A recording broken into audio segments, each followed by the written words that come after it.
So today on the Veteran DIY, we're going to attempt to install this Quiet Cool solar attic gable fan. The kit consists of the fan unit. It also has an AC power adapter, so you could run it off a house current, and this solar panel. So we're going to go about 35 feet in the air, try to put that on the roof. Good luck. May end up in the hospital. And we'll see how this goes. Hopefully it won't take too long. Give it a shot. A little havoc on the focus, but you know, the 4 screws are in. 1, 2, 3, 4. It has the ability to rotate, so that's nice. So you could actually get it right on the correct path. This house pretty much has a direct south-facing path, so we just put it in square to the roof. Went ahead and siliconed each of the connection points just because we are in the roof and we don't want the roof to leak. So hopefully that'll hold up well. The next step will be to install the angle brackets here, and then we'll just drop the cord right over the side and hopefully be able to fish that into the attic space. So I'll do another little recording once I get the brackets installed. There we go, with the brackets all installed. This angle really isn't necessary at this time of year when the sun is higher. It'd probably be less of an angle, would probably be better, but in the winter this would be really good. But then again, we don't need the attic fan as much in the winter. Anyway, this is the way I installed it. We'll see how it performs over the next year. All right, the next part is getting in the attic and installing the fan.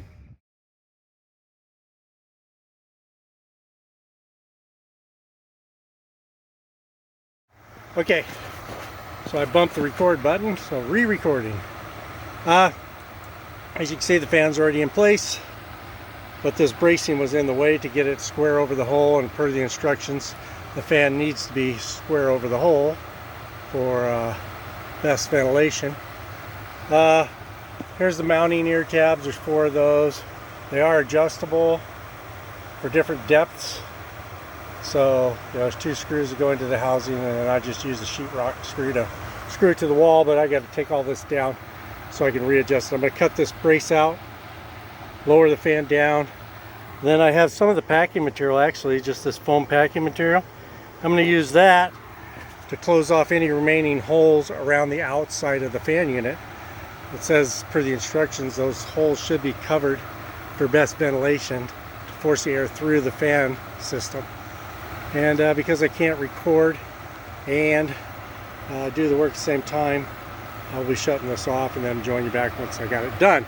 Right here is the connection. That's the DC connection to the solar panel outside. Just ran it right up and out through that vent hole and up to the roof. And yeah, it's just a 2-pronged DC connection. It's the DC fan.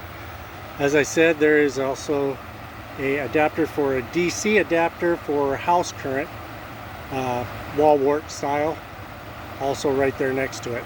But what's the point of buying a solar system if you're not going to connect it? So, you know, I suppose if you ever had a really cloudy day, but chances are on a cloudy day you won't need this exhaust fan because it'll be cooler in the attic. Well, I want to get started because it's already about 150 degrees up here and I'm sweating like a pig. So I'm going to shut this off for a little bit and show you the finished product.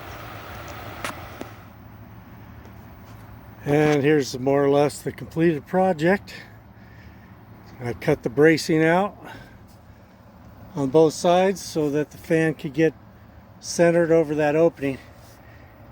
I did not remove this siding. There was no point in it because there's not a grate on the other side big enough, but it is not pushing air back into the attic. It is all going out. So that is working.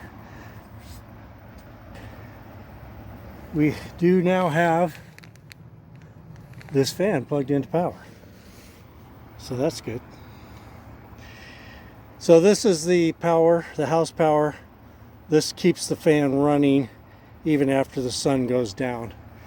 This is the solar input, and that provides power to this fan unit during the day, But as soon as the sun goes down, we're on a cloudy day. So this is the solar power coming in from the roof. The 2-pin DC connection from the solar panels. So when the sun's out, the fan unit through this little, what is it? I don't even know what that's called. This little smart device will detect whether or not there's enough voltage to operate the fan. If there's not enough voltage to operate the fan, then the house current will kick in.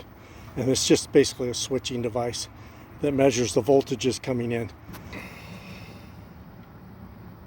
So this thing could be running all winter as long as it's above 75 degrees in the attic.